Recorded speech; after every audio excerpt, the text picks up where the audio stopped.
Media playback is unsupported on your device. Media caption: What has Aung San Suu Kyi said about Rohingya Muslims?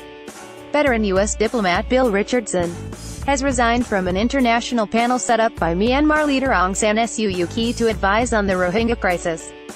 He claimed the panel was a whitewash and accused Ms. Suu Kyi, his longtime friend, of lacking moral leadership. Myanmar accused him of pursuing his own agenda. More than 650,000 Rohingya people, from a mostly Muslim minority in Buddhist Myanmar, fled to Bangladesh last year in the face of a military crackdown.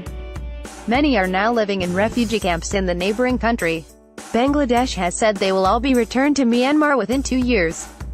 Mr. Richardson added that Ms. Suu Kyi had been furious when he raised the case of 2 Reuters reporters on trial in Myanmar.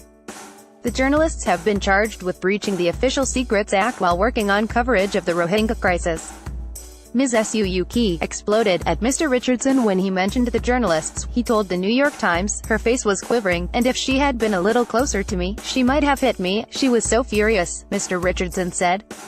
Image caption: Bill Richardson, a former governor of New Mexico, has sharply criticized Aung San Suu Kyi. Mr. Richardson, a former advisor to the Clinton administration, has known Ms. Suu Kyi for decades and visited the Nobel laureate while she was under house arrest in the 1990s.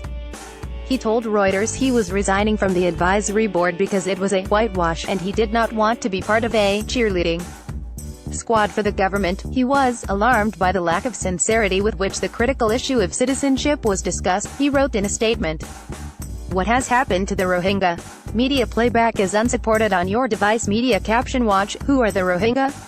There were around 1 million Rohingya people in Myanmar at the start of 2017, where they have their own language and culture. But the government sees them as illegal immigrants from Bangladesh and denies them citizenship.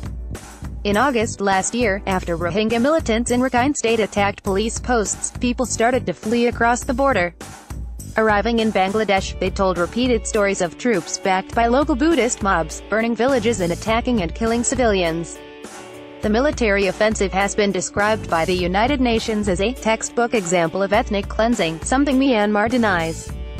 Mr. Richardson went on to say he had been taken aback by the vigor with which Ms. Suu Kyi had disparaged the media, the UN, human rights groups and the international community during 3 days of meetings. She's not getting good advice from her team, he said. I like her enormously and respect her, but she has not shown moral leadership on the Rakhine issue and the allegations made, and I regret that. Myanmar's government said Mr. Richardson was pursuing his own agenda, and the government had decided his continued participation on the board was not in the best interest of all concerned. The advisory board for the Committee for Implementation of the Recommendations on Rakhine State was set up by Ms. Suu Kyi's government last year.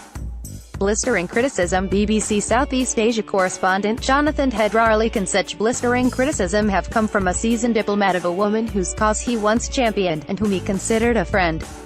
Ms. Suu Kyi's government has denied allegations of horrific human rights abuses and stubbornly resisted pressure to allow international organizations access to Rakhine State. Bill Richardson's fear that the board could be just a cheerleader for the government may be quietly shared by other members, and his reservations will have surprised few. But strong and personal reproaches of Ms. Suu Kyi's attitude may destroy a personal relationship going back more than 2 decades. She is known to be intolerant of such slights and strong-willed to the point of stubbornness. There is little likelihood that she will change her views because of his comments. More likely they will compound a sense, shared by her millions of supporters, that Western governments and political leaders are treating her unfairly, and that she should look elsewhere for sympathy. Until Mr. Richardson resigned, the board had 10 members, 5 of whom are from overseas. One of those, former South African Defense Minister Rolf Meyer, traveled with the board's remaining members to Rakhine State on Wednesday.